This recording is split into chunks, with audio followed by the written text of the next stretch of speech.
because I volunteer for everything, I guess. Anyway, we're supposed to talk about some of the families that were displaced due to the flooding of Grand Valley. And I'm going to give you a little Grand Valley history before that. In 1890, a wagon train from Oklahoma, led by a Captain Foster, came into the valley via Kemmer, Wyoming. William Wheat and his 2 children were on that wagon train. A group from that wagon train settled near Calamity Point, right across the river. Well, actually, Calamity Point is not named for the mountain. Most people don't know that. It's named for the river went around that curve there, and they called it Calamity Point because they had a lot of problems ferrying logs and hogs. A lot of people ferried their hogs around there. So that's why it was called Calamity Point.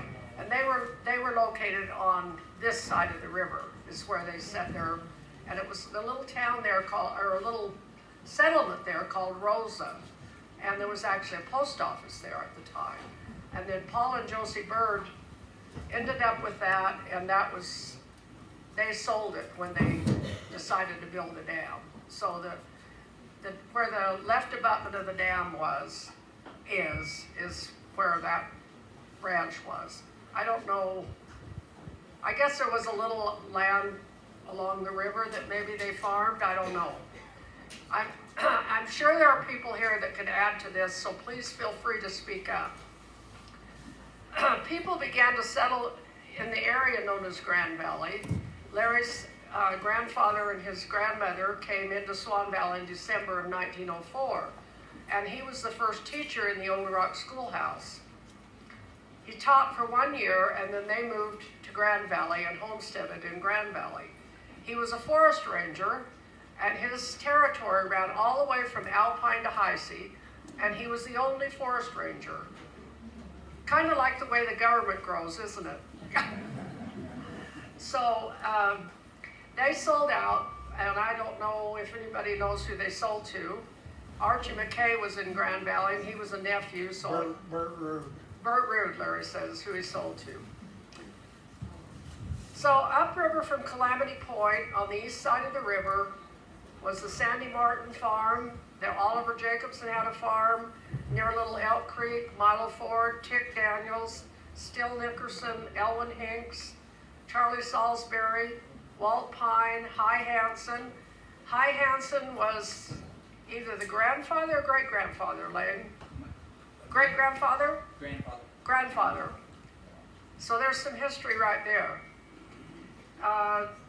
There was the Kimballs, the Nickersons, the Ashmans, the Holbrooks, the Mecklins, the Roods, Wirt Smith, the Reeses, Archie McKay, Archie Hill, and the Livingstons. Those are the ones I can remember.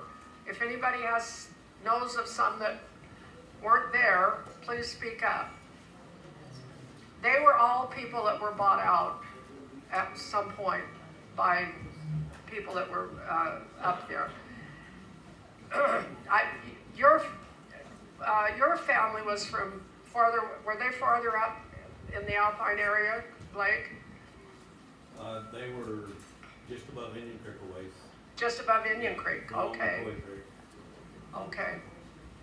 On the west side of the river, below Bear Creek, was Henry Hill, known as Bear Creek Henry. And on Justin Hill, my grandfather, who was the son of Sawmill Henry Hill, and they were not related. And then there was another little farm further up the river that my uncle owned. It was Doc Daniels. And I know there were some other farms on that side of the river, but I don't remember who lived there. So there again, if you remember that, speak up. I've been reading a history of my great-great-grandfather, Barnabas Adams, and they settled in Vermont and Ontario, Canada. The growing season was short, the soil was not real good, and they were plagued with mosquitoes and black flies. I don't think Grand Valley was a whole lot different. Plans for Palisades Dam were being discussed in the late 1930s and early 1940s. Of course, the Second World War interrupted those plans. My grandfather, Justin Hill, did some exploratory work in the late 1930s for the government for the dam. After the war, the plans were revisited and the location of the dam was decided on. In 1947, I was in the 2nd grade, and one of my classmates was Marlene Ross, and her grandfather worked on the dam, so they started coming in the late 40s. When funding for the dam was completed, the government started buying out the families who would be displaced by the dam, and my grandfather was the first one to sell out. He wanted to get out of there and go to Idaho Falls and find a better job. The last one to sell out was Archie McKay. And Archie stayed around until they were back in water practically to his doorstep because he was holding out for more money. I think he got it. I think he got what he wanted. And they moved his house up on the hill, and so he got a little money out of that too, I believe. I'm not real sure. This is where Archie ended up moving into Swan Valley, and I thought he moved to the David Miller place, but I think I'm wrong. I know he bought the other Miller place that's now the Hanson Guest Ranch. So I'm not sure if he also had the David Miller place. His son lived there for a while, so I'm not positive on that. The Mecklin family scattered. Some moved to the Salmon area, some stayed in Idaho Falls, and their daughter Myrna moved to North Dakota. Hy Hansen moved to Irwin. His son Jerry lived in Swan Valley and worked for the Forest Service and was president of the Old Timers. His wife Linda is probably here today, and she is.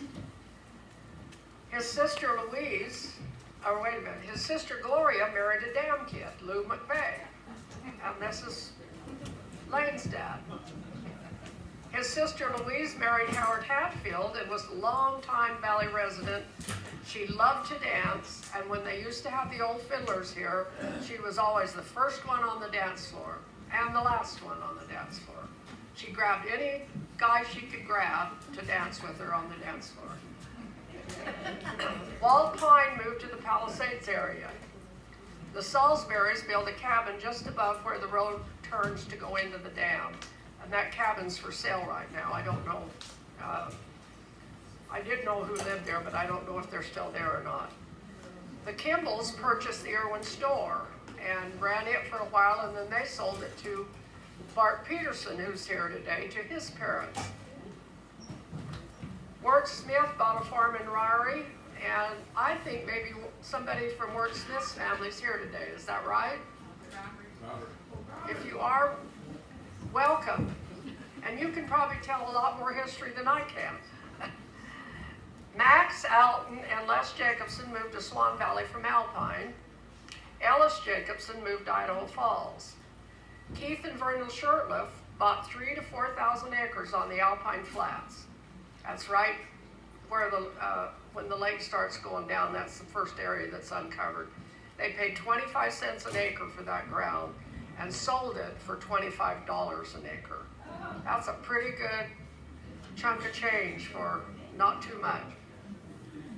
Cy Jacobson moved to Swan Valley. Oliver Jacobson moved to Irwin.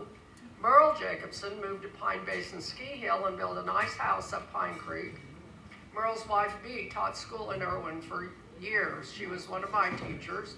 Probably several of you had Bee as a teacher. Paul and Josie Bird sold and moved into the Palisades area. They became owners of large parcels of land and opened a grocery store in Palisades and were very successful. Josie taught school for many years. Josie was a wonderful, wonderful woman. She was my first, second, and fourth grade teacher. She was a wonderful teacher. Earl Ford moved his Alpine store to the new highway in Alpine. Milo Ford moved into Lou Ford's ranch in Irwin and later had a cabin on the hill overlooking a lake. And I said their son Vern just recently passed away. Jesse and Zina Champion moved to Irwin and opened the Aero Club bar. Now I miss them. I don't know where they lived in Grand Valley. Does anybody know? Who's that? The Champions? Bert Rood moved his house and himself to Star Valley. Les Rood moved to Idaho Falls. Sandy Martin moved to Ogden, Utah. Archie Hill sold his bar in Alpine and moved to Idaho Falls. They moved the town of Alpine. I guess if there was a displaced town, it would be Alpine. They didn't move it very far, and the old part of Alpine is still there. It never did flood. Joe Park moved to Irwin. Doral Jacobson moved to Irwin, and they moved the Worth Smith house and lived in it for several years. And it's located on the highway right by Linnea and Blake Jacobson's. George Kaiser, and he's another one I missed. I think he lived up by Indian Creek, if I remember right. He moved to Salt Lake City. John and Evan Vanoy moved to Irwin and purchased the Mize Hotel, which burnt down. Lawrence Miller moved to Irwin. That would be Mary Lou's dad. The Reeses, Burr Dennis, and John Booth, I don't know where any of them moved. Fritz Holbrook moved to Bedford, Wyoming. And Doc Daniels moved to Montana, and Henry Hill moved to Idaho Falls. But we can't forget Tilly's Hot Springs. That's where we all went to have fun in the summer. It was located just south of Indian Creek and was the favorite place for Valley kids to go on a hot summer day. It was run by Tilly Jerome and later sold to the Thompson family. When the lake is low, you can see the road that turned and went down into Tilly's, but the pool is evidently filled in because you can't find where the pool was anymore. In 2001, I got a phone call from Marlene Ross. Her brother Wayne was trying to organize a Dam Kids reunion. That's for all the kids Dam kids that moved into the valley and basically grew up here because their parents spent the entire time of the building of the dam here. We had that first reunion in 2001, and we had close to 200 people attend. We didn't get an exact count. We had a crowd, a big crowd. We had 12 reunions since then. The last one last year, and we were down to about 30 people. So most of us have gone the way of wherever, but so I'm going to give you what they said about Swan Valley. Those kids had such fond memories of growing up here in Swan Valley. One of the girls that attended a couple of years, she told me, she said, I never really had a place that I called home, so when people would ask me where I was from, I'd always say, oh, I'm from Swan Valley, Idaho, because she had such great memories from here. But you've got to remember, those kids moved maybe every 2 years, maybe every 5, kind of like our poor kids. We hauled them all over the world, but they grew up with really good memories of the valley, and they were so happy to come back and spend time here. From their point of view, the dam was a good thing. So the question is, was the dam a great thing? The building of the dam employed many, many valley residents. My mother, my dad, Larry's dad, his mother, my aunt, my uncles, cousins, all worked on the dam. Mother worked in the mess hall, his mother worked in the mess hall. My dad actually worked with Larry on the dam. Larry worked on the dam. The population of the valley boomed, and some of the newcomers decided to make this their permanent home. They stayed. We got a new school, a beautiful lake, cheap electricity, and abundant water for irrigation, plus permanent jobs on the dam itself. Did the families that were displaced benefit? I would say yes overall. Most of the farms were small, and the growing season was very short, even shorter than here in Swan Valley. Many of the landowners were given land above the lake as part of the buyout, so some of them have nice lots or some acreage above the lake. And the land has become very valuable because this has become such a hot recreation spot. I guess you could say Alpine was displaced, but the site of the old town is still there, and the new town of Alpine is thriving. So if any of you have any comments or want to add to this little talk, please feel free. I'm sure I've left out families or made some mistakes in my brief reporting or whatever. The other thing I want to say is Audie Suttheimer, Audie Croker, has put in hours and hours and hours on this. She has really worked hard on this project. I think it's something she really took to her heart and has done a fantastic job. So thank you, Audie. And if anybody else wants to say anything, I know that Larry's got a little bit to say about the schools in that part of the valley, so. No, you go first. I'm gonna do this, can everybody hear me clear in the back? No? Hold it close and talk loud. How about now? Okay, that's better. I'm gonna do this by memory, so, I'm gonna talk a little bit about, school teachers and the schools in Grand Valley.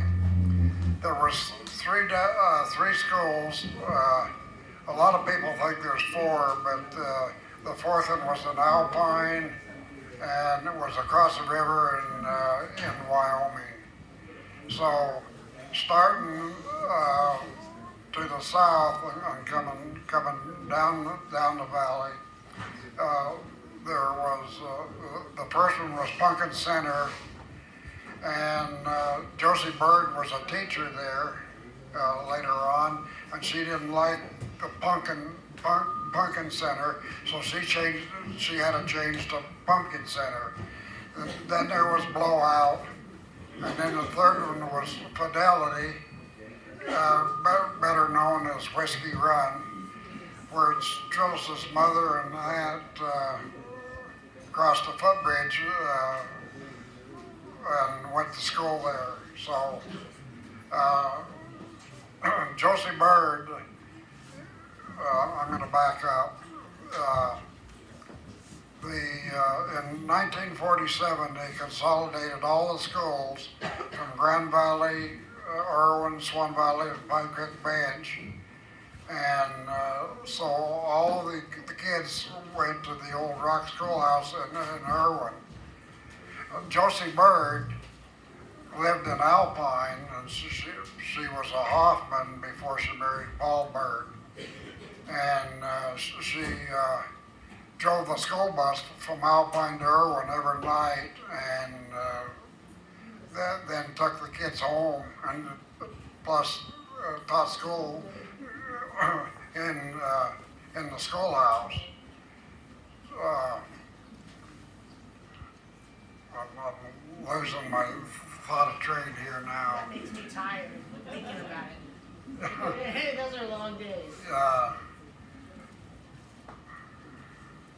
We were Yeah. talking about the schools in Grand Valley. Yeah, and like Josie Bird driving the bus to and from. Another school teacher at Blowout was Margaret Ricks, who later married Tom Weeks, and they lived in Swan Valley up Rainy Creek.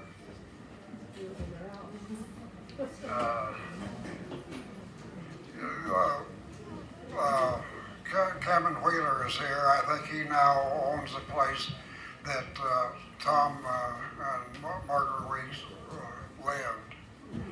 There's probably some other kids that rode the bus.